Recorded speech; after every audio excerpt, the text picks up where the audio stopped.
അത് ഈ മുട്ടയുടെ നടുക്കെ കുരുമുളകൊക്കെ ഇട്ട് മടക്കി വെച്ച് തിന്നു കഴിഞ്ഞാൽ എന്ത് ടേസ്റ്റാന്ന് അറിയാം. ഇഡ്ഡലി ചമ്മന്തിയാന്ന് തോന്നണേ. ഹലോ എപ്പോ ഒന്ന് എന്താ മിണ്ടാത്ത?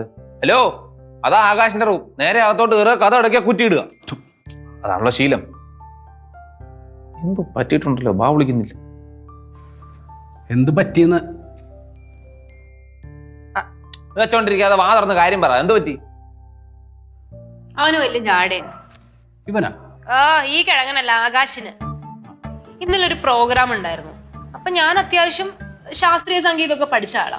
ഞാനൊരു സ്വരം പാടിയപ്പോ അവനത് വേണ്ടാന്ന് പറഞ്ഞു. എല്ലാരും മുന്നിൽ തന്നെ ഇൻസൾട്ട് ചെയ്തു.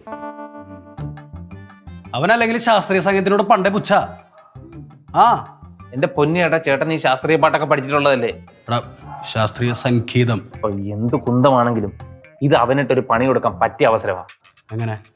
എന്റെ പൊന്നിയേട്ടാ, ഈ ചോക്കുമല ഇരിക്കുന്ന ചേട്ടൻ ചോക്ക് തപ്പി പോകരുത്. മനസ്സിലായില്ല. മറ്റേ ഒരു സിനിമയിലെ ഈ മോഹൻലാലും കൈതപ്പുറം കൂടെ അപ്പുറം ഇപ്പുറം ഇരുന്നിട്ട് മറ്റേ ജുഗൽബന്ദിയോ നാസികോ ഒക്കെ കൂട്ടി പോയി പാട്ട് പാടത്തില്ലേ? കോമ്പറ്റീഷൻ. അവനെ തറ പറ്റിക്കണം. അതിന്റെ ഒക്കെ ആവശ്യമുണ്ടോ? ആവശ്യമുണ്ട് ഏട്ടാ, ആവശ്യമുണ്ട്. എനിക്ക് വേണ്ടി അവനെ നമുക്ക് തറ പറ്റിക്കണം. പിടിക്കണോണ്ട് എനിക്ക് കുഴപ്പമൊന്നുമില്ല.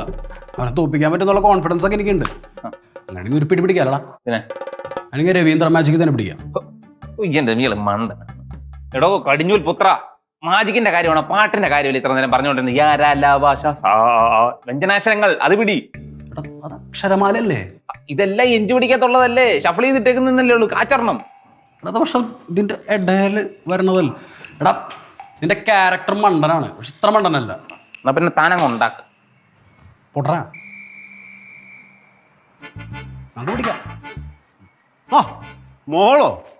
മോളെ പോന്നു. എന്തൊക്കെയുണ്ട് വാർത്തകള്? വാർത്ത കാണുന്ന ടി വി വെച്ച് നോക്ക. എന്തൊക്കെയുണ്ട് മോളെ വിശേഷങ്ങള്? അച്ഛൻ വല്ലത് അറിയണുണ്ടാ? എന്തേ? അച്ഛന്റെ ഇളയ മോനില്ലേ ആകാശ്? അവൻ ഇന്നലെ രാത്രി ഇവിടെ ഇൻസൾട്ട് ചെയ്തെന്ന്. അച്ഛാ, ഇന്നലെ ഒരു പ്രോഗ്രാം ഉണ്ടായിരുന്നു. അപ്പൊ ഞാൻ നന്നായി ഒന്ന് പാടി. ആ സമയത്ത് എല്ലാരും മുമ്പിലും വെച്ച് അവൻ എന്നെ ഇൻസൾട്ട് ചെയ്തു. അതുകൊണ്ട് ഞങ്ങളൊരു തീരുമാനം എടുത്തിരിക്കുക. എന്ത്? ഇന്ന് ഞാൻ അവനെ പാടി തോപ്പിക്കും. ആര്? നീയാ? ആകാശനെയാ? അതെന്താ? എന്തോ ചേട്ടൻ പാടി അനിയൻ തോക്കില്ലേ? തോക്കും, ഇവൻ തോക്കും. അച്ഛനെന്താ അച്ഛൻ എന്നൊരു വിശ്വാസമില്ലാത്ത? ഒന്നില്ലെങ്കിൽ അച്ഛൻ തന്നെയല്ല എന്നെ പാട്ട് ക്ലാസ്സിൽ കൊണ്ട് ചേർത്തത്. അതിന് വല്ല ഗുണമുണ്ടായ? നീ ഒരു ക്ലാസ്സിലും പോയിട്ടില്ല, അത് കംപ്ലീറ്റ് ചെയ്തിട്ടില്ല. ആണോ? എന്നാ ഞാനേ അറ്റൻഡ് ചെയ്ത ക്ലാസ്സുകളുടെ ഗുണം ഇന്ന് അച്ഛൻ അറിയും. ഞാൻ ഷഡ്ജത്തിൽ തുടങ്ങി ഋഷഭത്തിൽ പിടിക്കും. മോൾക്ക് വേറെ പണിയൊന്നുമില്ല മോളെ. ഷഡ്ജത്തിൽ തുടങ്ങി ഋഷഭത്തിൽ പിടിച്ച് ഗാന്ധാരത്തിൽ കയറി മധ്യമത്തിൽ ചെന്ന് ദൈവതത്തിൽ ഇറങ്ങി നിഷാദത്തിൽ ഇടിച്ച് നിൽക്കുവച്ച. ഇന്ന് തീരും അവൻ. ഇതൊക്കെ കഴിയുമ്പോ പാട്ടപ്പ തുടങ്ങും. അത് പറ. എന്റെ പാട്ട് പോണ റൂട്ടാണ് വഴി. റൂട്ടിന് എന്താ ബസ്സാ? ആ വഴിയൊക്കെ പോവായിരുന്നാ മതി. അവൻ വലിയൊരു പാട്ടുകാരനാണ്. അവന് ചെറിയൊരു അഹങ്കാരമുണ്ട്. ഉണ്ട്.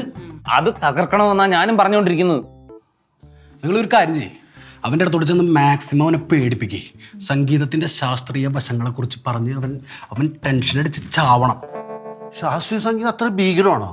ചേട്ടന്റെ അല്ലേ സംഗീതം ഭീകരം, ഭയാനകം, ഭീമത്സം. ചേട്ടാ, പറഞ്ഞല്ല പേടിപ്പിക്കണ്ടേ, പാടിപ്പിച്ച് പേടിപ്പിക്കണം, പേടിപ്പിച്ച് തൂറിപ്പിക്കണം. പാട്ടിന്റെ ശാസ്ത്രീയ വശങ്ങളെ കുറിച്ച് അറിയാതെ അവൻ വ്യസനിക്കും. ആ വ്യസനത്തെ ഞാൻ കയറി പിടിച്ചോളാം. അപ്പോഴത്തേക്ക് നിങ്ങൾ അവനെ സ്വരമണ്ഡപത്തിലോട്ട് എത്തിക്കും. അതെവിടെയാ? അത് ഈ പാട്ടൊക്കെ ഇരുന്ന് പാടുന്ന സ്ഥലമല്ലേ? അതാ ഇപ്പൊ ബുക്ക് ചെയ്താൽ ഇരട്ടി വിലക്ക് ബുക്ക് ചെയ്യാം.